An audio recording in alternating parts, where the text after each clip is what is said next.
I still remember the exact moment the air changed. We were already inside the old East Wing toilet on campus, 11 of us squeezed into that small, dim space with its chipped white tiles and the soft drip of water from one sink. The door had just clicked shut behind us. Outside, the usual sounds of final year life drifted in laughs from the quad, someone calling a friend's name. But inside, everything went quiet. Alex reached for my hand first. Not fast, not rough. His fingers slid slowly along the back of my knuckles, warm and sure. I turned my palm up without thinking, and he settled into it like it had been waiting there all along.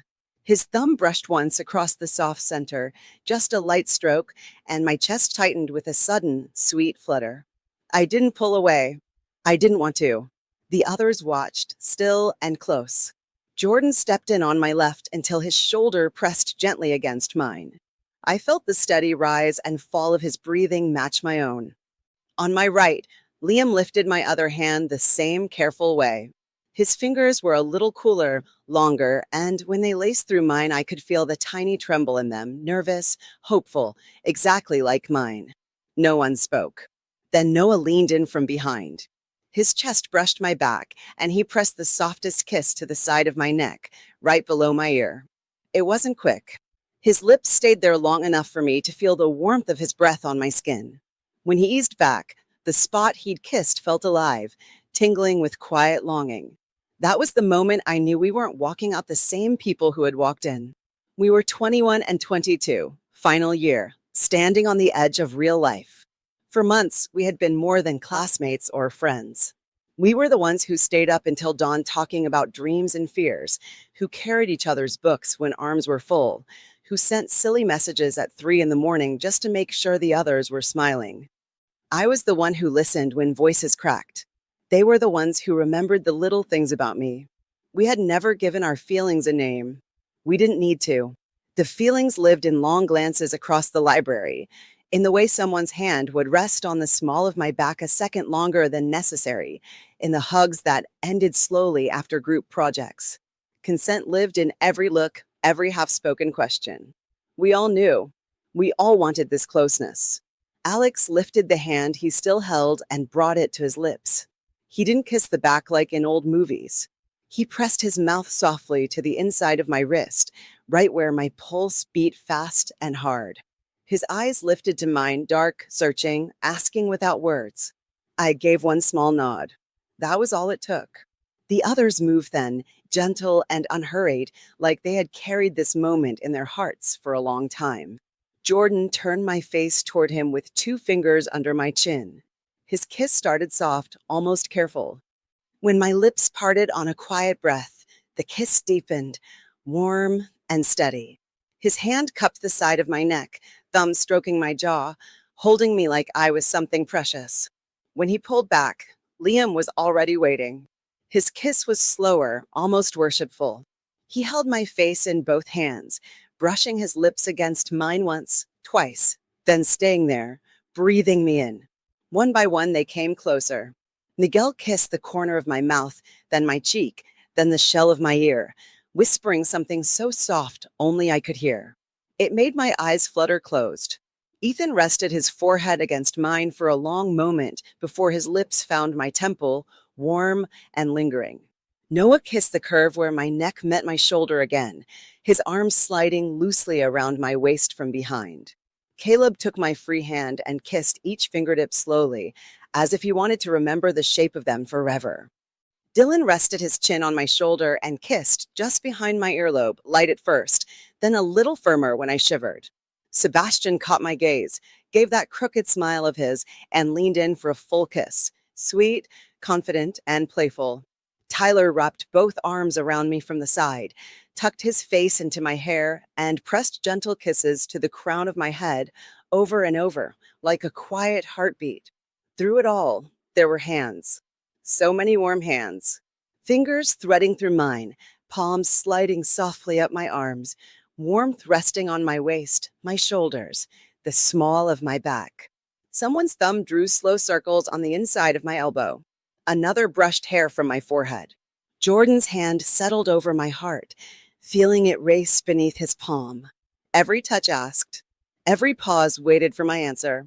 And my answer was yes again and again, with every quiet sigh and every small nod. We sank to the cool tile floor together. I ended up half in Alex's lap, my back against his chest, his arms looped loosely around me. Jordan stretched out on one side, his head resting on my thigh, those summer sky eyes looking up at me. Liam mirrored him on the other side, still holding my hand. The rest arranged themselves close, shoulders touching, legs gently tangled, everyone near enough to feel each other's warmth and hear each other's breathing. The golden afternoon light coming through the small window slowly turned amber, then soft dusk. We talked. Not about classes or weekend plans, but real things. Miguel told us about the letter his mother had sent, saying she was proud even though he hadn't called in weeks. His voice cracked when he said reading it made him cry in the shower so no one would see.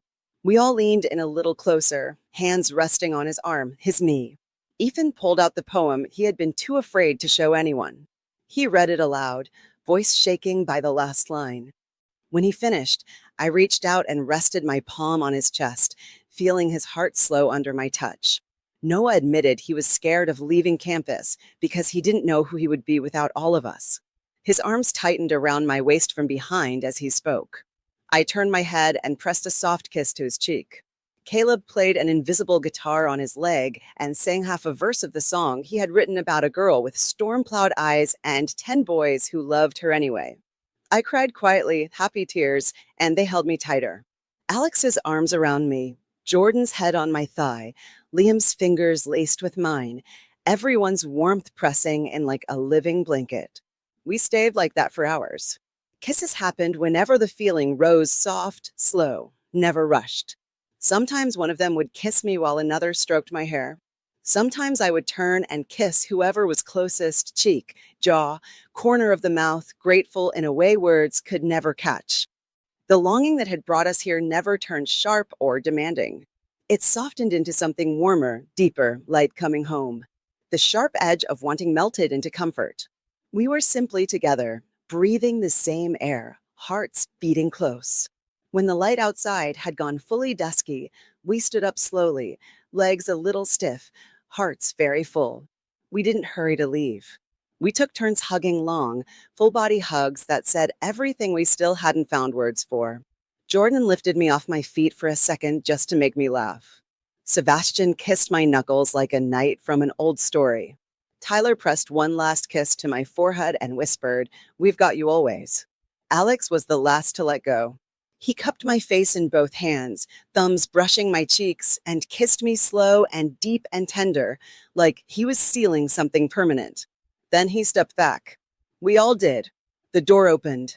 Cool evening air rushed in. We walked out together, 11 shadows stretching long across the quad, hands brushing, shoulders touching, hearts linked in a way that felt forever. That afternoon in the East Wing toilet didn't change the big things in our lives. We still graduated. We still moved to different cities.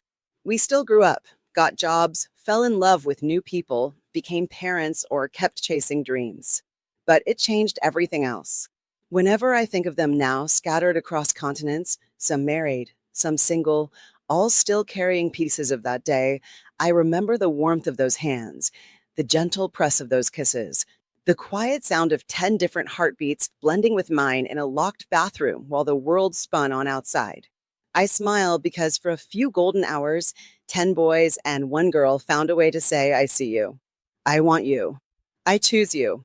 We never crossed any line the rest of the world would call scandalous. We simply loved each other fiercely, honestly, and completely. And that was more than enough. It was everything.